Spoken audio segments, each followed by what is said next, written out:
Hello, and welcome to W.A.T. News. It is June 17th, 2025. Your daily AI-powered roundup of today's most relevant headlines. Faster, smarter, and always on point. W.A.T. News. In cybersecurity news, a recent industry report confirmed that machine identities now outnumber human user accounts in many enterprise environments by as much as 50 to 1. W.A.T. News verified that approximately 46% of surveyed organizations experienced security incidents involving these non-human identities in the past 12 months. These identities include service accounts, automation scripts, and API keys, which are often overlooked during security audits. When compromised, they can provide attackers with persistent and unmonitored access to sensitive systems. Experts recommend implementing automated discovery tools, enforcing least privilege access policies, and rotating credentials to limit exposure. W.A.T. News confirmed that major cloud providers have published guidance urging stronger governance over machine identities. This issue has become a priority for risk managers due to its scale and potential for lateral movement in breached environments. Security researchers at SCRT have discovered a vulnerability in Windows Mere Backup scheduled task that enables executable search order hijacking. W.A.T. News verified that attackers with low privileges can exploit this flaw by inserting a malicious binary into the system path to escalate privileges to system level. The vulnerability arises from insecure permissions tied to the executable path, which Microsoft has not yet addressed with an official patch. In the interim, security experts advise administrators to manually restrict access and validate the path configuration of scheduled tasks. This type of attack highlights a broader risk associated with misconfigured automation in operating systems. W.A.T. News confirmed that the exploit works reliably under default configurations on multiple Windows environments. Organizations are urged to audit their scheduled tasks and tighten privilege escalation controls immediately. Claims about a newly released XKCD alert sound circulated across InfoSec news sites in mid-June, referencing a humorous post by Randall Munroe. W.A.T. News verified that no working audio file, implementation guide, or official source currently confirms the existence of a functioning alert system. The coverage originated from an aggregated blog post that included no technical artifacts or validation. Multiple reposts across forums and news aggregators merely echoed the original statement without new information. Until XKCD or an associated publisher provides an official release or downloadable file, the alert sound remains speculative. W.A.T. News found no evidence of integration into monitoring systems, browser alerts, or APIs. As of June 16, 2025, there is no verifiable functionality to this concept beyond the initial mention. In technology news, a recent survey of Windows users revealed that more than 50% are still using outdated operating systems, despite looming end-of-support deadlines. W.A.T. News verified that only 43% of respondents had upgraded, while 53% were unsure how much memory their device had. Notably, some participants claimed to have 1 terabyte of RAM, a specification that is not typical for consumer-grade machines. Despite this lack of knowledge, 40% said they felt confident in their ability to perform a system upgrade. This data suggests a widespread overestimation of technical ability among general users. Experts caution that outdated systems lacking updates may expose users to growing cybersecurity risks. These findings highlight the importance of user education alongside technical upgrades. Engineers at Virginia Tech have introduced a redesigned water harvesting device known as the Fog Harp, capable of collecting moisture from fog more efficiently.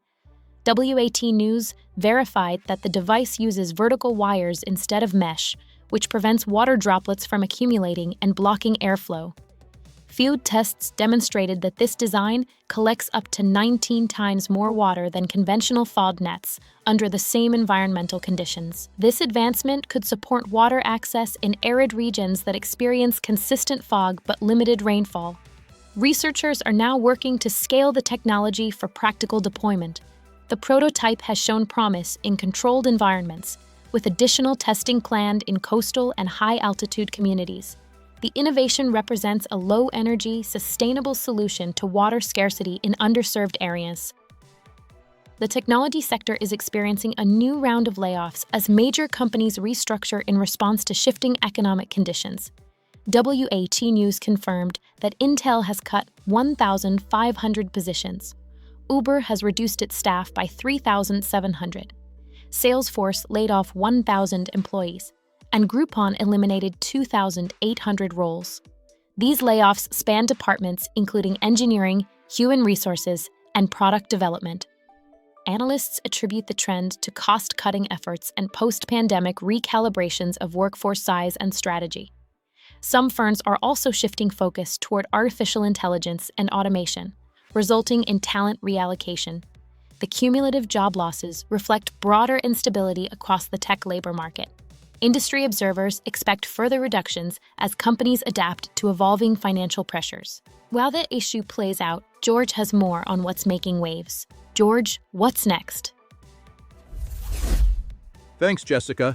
Let's continue with the next big story making headlines this hour. In politics news, on June 14, 2025, Minnesota State Representative Melissa Hortman and her husband were fatally shot at their home, while State Senator John Hoffman and his spouse sustained serious injuries. W.A.T. News verified that the suspect, 57-year-old Vance Luther Bolter, impersonated a police officer using an SUV to gain access to both homes. Authorities discovered a list of more than 45 potential targets in the suspect's possession. Bolter's arrest on June 15th ended what officials described as the largest manhunt in Minnesota's history. Federal prosecutors charged him with second-degree murder, stalking, and firearms violations, and additional federal charges are under review. W.A.T. News confirmed there is no credible evidence supporting earlier claims that Bolter had any prior military or law enforcement service. In the aftermath, lawmakers nationwide are reconsidering security protocols, including the use of public funds for continuous personal protection. Senator Tina Smith of Minnesota addressed growing safety concerns during an interview aired on NBC. She stated that while she does not wish to live under constant protection, recent events have made such measures a realistic consideration. W.A.T. News verified that the Minnesota congressional delegation issued a joint bipartisan statement condemning the attacks and supporting enhanced lawmaker security. The shootings have reignited national discourse over whether taxpayer-funded, round-the-clock protection should be extended to members of Congress. Lawmakers are divided over how far to go in reworking safety protocols without creating undue barriers between public officials and constituents. Several members have begun consulting with security experts and reviewing personal risk assessments. The incident has placed renewed focus on the vulnerability of elected officials in an increasingly volatile political environment. A recent escalation between Israel and Iran has led to notable divisions within both major U.S. political parties. W.A.T. News verified that lawmakers across the aisle reaffirmed Israel's right to defend itself in the face of growing threats. Progressive Democrats have urged caution and diplomacy, advocating for restraint and multilateral negotiations. Conversely, some Republicans favor a maximum pressure policy aimed at countering Iran's regional influence through sanctions and force. Others within the Republican Party have cautioned against entering a prolonged military conflict without clear objectives. Despite these disagreements, both parties share a unified stance that Iran must not be allowed to develop nuclear weapons. The debate underscores long-standing tensions over how best to balance U.S. security commitments with broader foreign policy goals in the Middle East.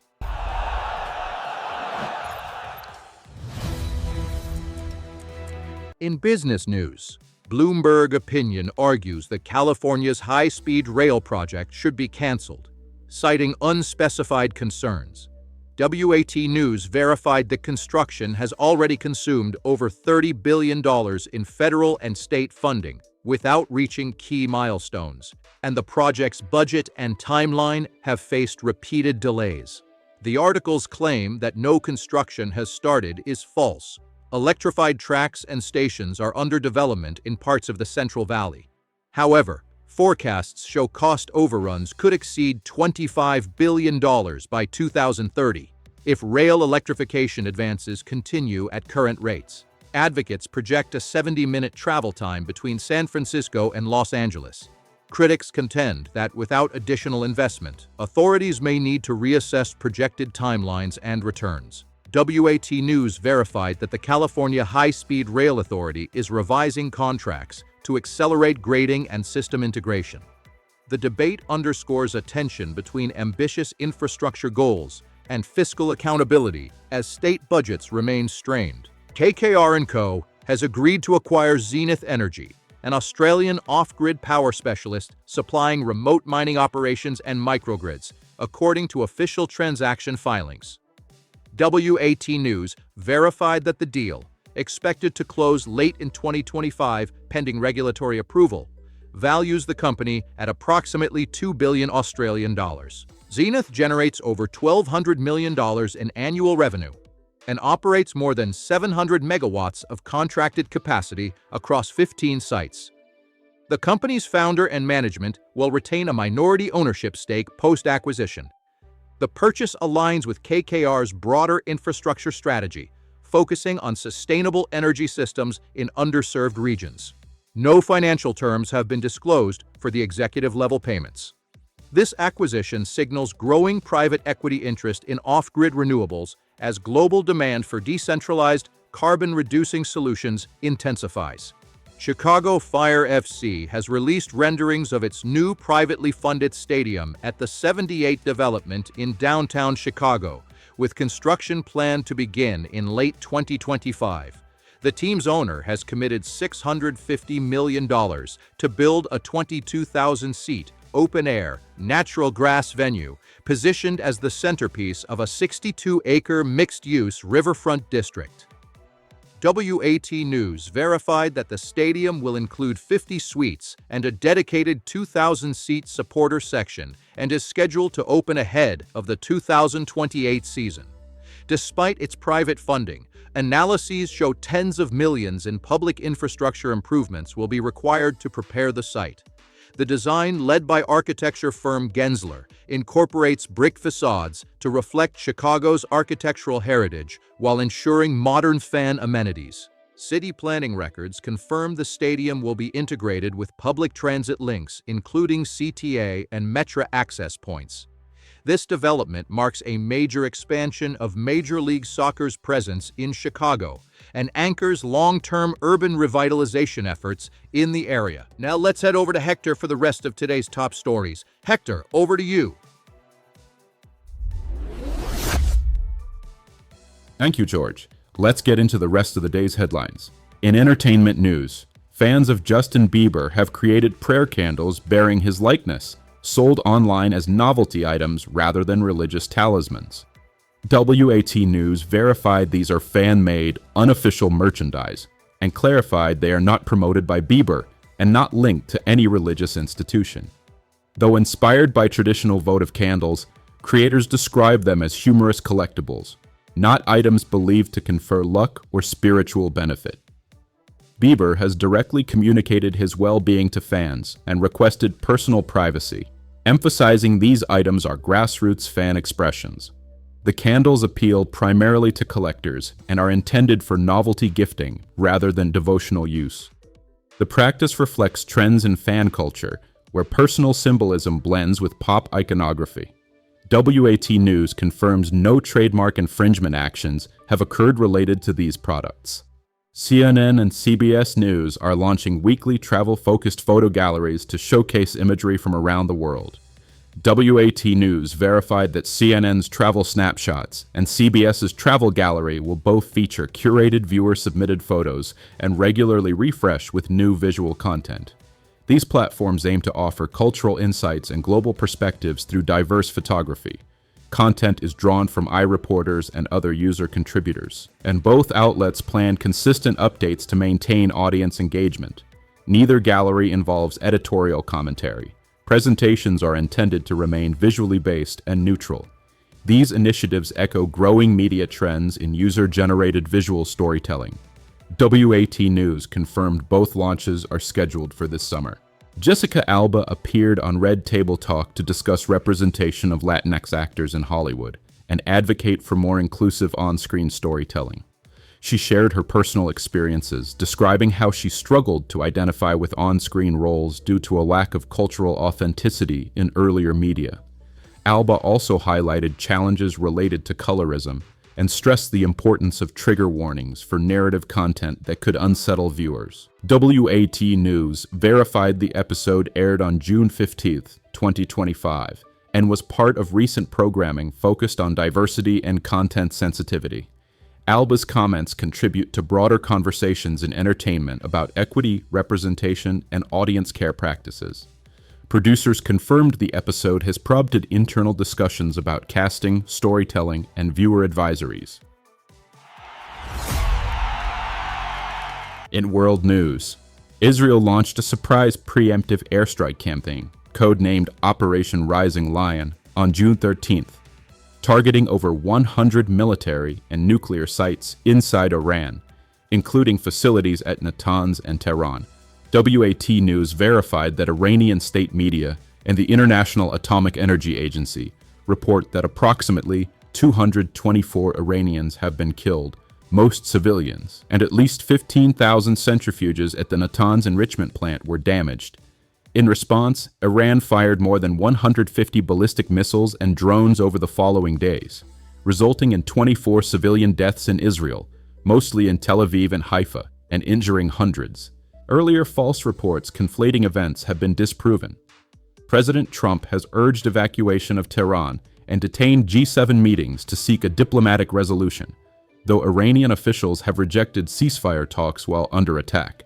Both sides maintain firm military stances. Israel claims it now controls Iranian airspace, and independent sources confirm none of its aircraft have been shot down, though missile defense systems in Israel have intercepted many incoming threats.